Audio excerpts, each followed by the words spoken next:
दो मुकाबला, दो टाई, एक हमने देखा था T20I में और दूसरा ये वनडे में, पहला वनडे भारत और श्रीलंका के बीच कोलंबो में, जहां पर फिर खेला गया है टाई मुकाबला। लेकिन ये मुकाबला टाई ही रहेगा, सुपर ओवर नहीं खेला गया क्योंकि ये था वनडे। कैसे हुआ ये सब जानेंगे सब। स्वागत है आपका ESPN क्रिकेट इन्फो हिंदी में।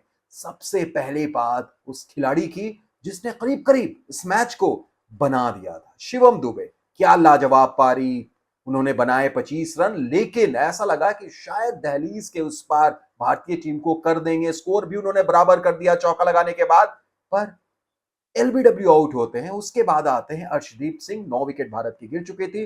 तमाम तरीके से वे ऐसा जरूर लगता है कि उन्हें यही बोलकर भेजा गया होगा कि बस आप जाइए और डिफेंड कीजिए, ग्लोरी शॉट मत खेलिएगा।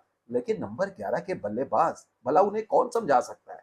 स्वीप करने गए, गेंद पैड पर लगी, अंपायर की उंगली उठी, रिव्यू भी लिया गया, लेकिन वो रहे आउट। हालांकि इस मैच की अगर सबसे बड़ी चीज पर नजर डालें तो वो थी कप्तान रोहित शर्मा की वापसी, साथ साथ किंग कोहली की भी वापसी। रोहित शर्मा ने अर्धशतकीय पारी भी खेली और ऐसा लगा कि वो उसी अंदाज में खेल रहे हैं जैसा उन्होंने T20I में छोड़ा था, विश्व कप भारत को जिताया था और फिर संन्यास लिया था। दूसरी तरफ विराट कोहली थोड़े से अपने उसी अंदाज में दिखे, सेट होकर बड़ी पारी खेलना चाह रहे थे, लेकिन एलबीडब्ल्यू आउट हो जाते हैं हसरंगा की गेंद पर। कुछ खास स्कोर वो कर नहीं पाए, पर हाँ लय में जरूर नजर। हालांकि भारतीय टीम थोड़ी सी लड़खड़ाती हुई नजर आई जब श्रेयस अय्यर कुछ खास नहीं कर पाए, वॉशिंगटन सुंदर को ऊपर भेजा गया, वो भी कुछ खास नहीं कर पाए। शुभमन गिल आज बतौर सलामी बल्लेबाज काफी धीमी पारी उन्होंने खेला, 16 रन के लिए काफी ज्यादा गेंदें उन्होंने जाया की। एक वक्त ऐसा लगा कि क्या टीम इंडिया थोड़ी सी फंस रही है, लेकिन फिर एक अच्छी पारी खेलते हैं केएल राहुल, अक्षर पटेल उनका शानदार साथ निभाते हैं, दोनों के बीच में अर्धशतकीय साझेदारी होती है। लेकिन वो शॉट केएल राहुल को बहुत चुभेगा जो स्वीप करने गए थे।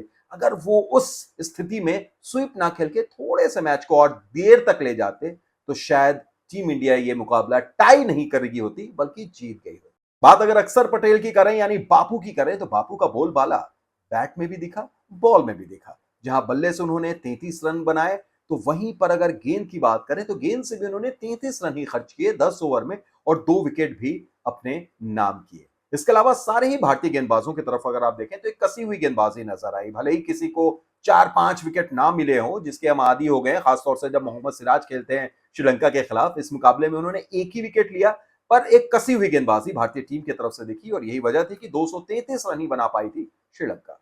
श्रीलंका काफी खुश होगी इस मुकाबले को टाई कराकर भी, क्योंकि आप देखें एक स्थिति जब 101 रन पर श्रीलंका के 5 विकेट गिर गए थे और वहां पर आते हैं दुनित विलल आगे। क्या लाजवाब पारी वो खेलते हैं, अर्धशतक जड़ते हैं, अंत तक नाबाद रहते हैं। और सिर्फ इतना ही नहीं, पहले 5 विकेट ने जहां 101 रन जोड़े, तो उसके बाद श्रीलंका की तरफ से अगले 4 विकेट्स ने 129 रन जोड़े और इन सारी के सारी अगली 4 साझेदारियों में विलल आगे मौजूद वहां पर आए, अंत तक नाबाद रहे। तो ये शानदार पारी थी इस खिलाड़ी की। और जब बात गेंद की हुई तो फिर हसरंगा और असलंका ने भी कमाल का प्रदर्शन किया और एक हारा हुआ मुकाबला अगर हम कहें श्रीलंका के लिए, उसे टाई करा दिया, जो शायद श्रीलंका के लिए जीत से कम नहीं है।